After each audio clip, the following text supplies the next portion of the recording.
help save hemp-derived CBD from the FDA and the US government. It is rumored that they will be reclassifying hemp-derived CBD as a Schedule I drug. Here's why this makes no sense. Let's start with the numbers. Forbes recently published in 2018 that over the next 2 to 3 years, the CBD market will grow by nearly 700%, totaling over $2.1 billion in consumer sales by 2020. Over 450 million of those sales coming from hemp-derived CBD. Hemp grows naturally with very high levels of cannabinoids. Cannabinoids are found in the human body and are produced naturally within the immune system.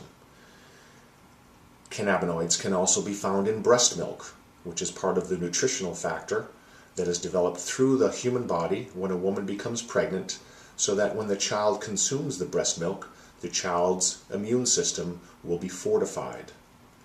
Hemp has very low occurrences of THC, unlike cannabis, which grows with very high levels of THC. THC, or tetrahydrocannabinol, is the active molecule that causes the high. Cannabis and hemp are very different plants. Hemp does not bloom with buds filled with THC like cannabis. Hemp on the left, cannabis on the right. Male plant is hemp, female plant is cannabis. Although they are in the same family, people misrepresent them. They are very different plants. Let's talk about the molecule. Hemp-derived CBD is non-psychoactive, non-addictive, and is a natural plant-based phytonutrient that contains high levels of cannabinoids, which when ingested influence specific receptors within the body and brain to help with a wide range of conditions. To date, we have not witnessed any negative interaction with CBD supplements and other prescription medications. These balancing properties of CBD once in the body have been experienced by millions of people who have otherwise not been able to afford expensive medications. Now, we all know that the FDA and Big Pharma are linked at the hip. In fact, Big Pharma pays the US government to fast-track and approve prescription medications to the market, many of which clearly indicate they have harmful side effects. Isn't this what the FDA is supposed to not be doing? Aren't they supposed to be protecting us from things that should not be put on the market that can be harmful?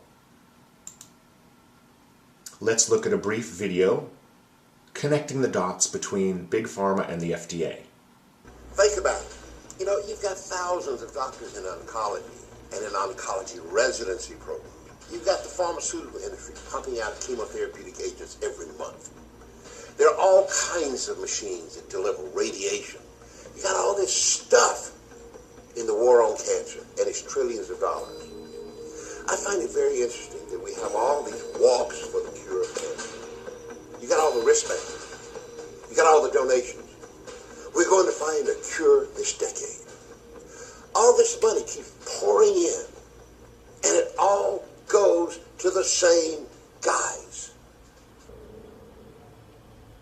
The pharmaceutical industry is arguably the most profitable industry on our planet, with its profits being triple that of all of the Fortune 500 companies.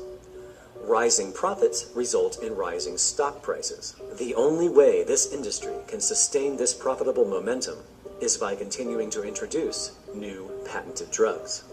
And since the pharmaceutical industry relies on the FDA as its gatekeeper to introduce these new drugs, it's in their best interest to ensure the FDA remains as compliant as possible.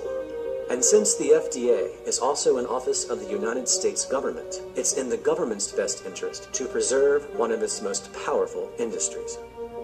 The former editor-in-chief of the New England Journal of Medicine, Dr. Marcia Angel, has been very outspoken with the idea that it's time to take the Food and Drug Administration back from the drug companies. In 1992, Congress put the fox in the chicken coop. It passed the Prescription Drug User Fee Act, which authorizes drug companies to pay user fees to the FDA for each brand name drug considered for approval. The User Fee Act put the FDA on the payroll of the industry it regulates. and it has drastically changed the way it operates.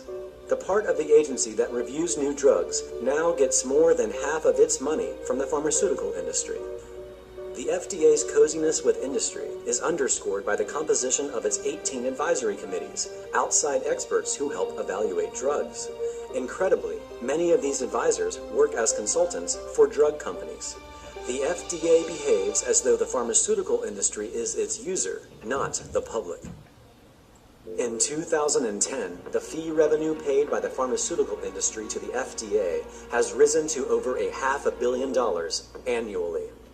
Pharma now pays over $1.4 million per application for most cancer drugs submitted to the FDA to ensure a timely approval. It's important to understand that neither Congress or the FDA had requested this new fee structure to occur. Instead, pharma itself went to Congress and imposed these new fees onto the FDA, in essence, purchasing the FDA's Drug Evaluation Department from both the government and the public. So let's talk about why it makes no sense for them to reclassify this natural molecule. Obviously, we know why they want to take this effective medication away from us, because it is slowing down prescription medication sales. Still, we'd like to illustrate why it makes no sense for the government to reclassify this material. Here are 4 compelling reasons. Think of how many companies are in this sector currently, tens of thousands and growing. Think of job creation. This sector is creating hundreds of thousands of jobs annually. Think of tax income.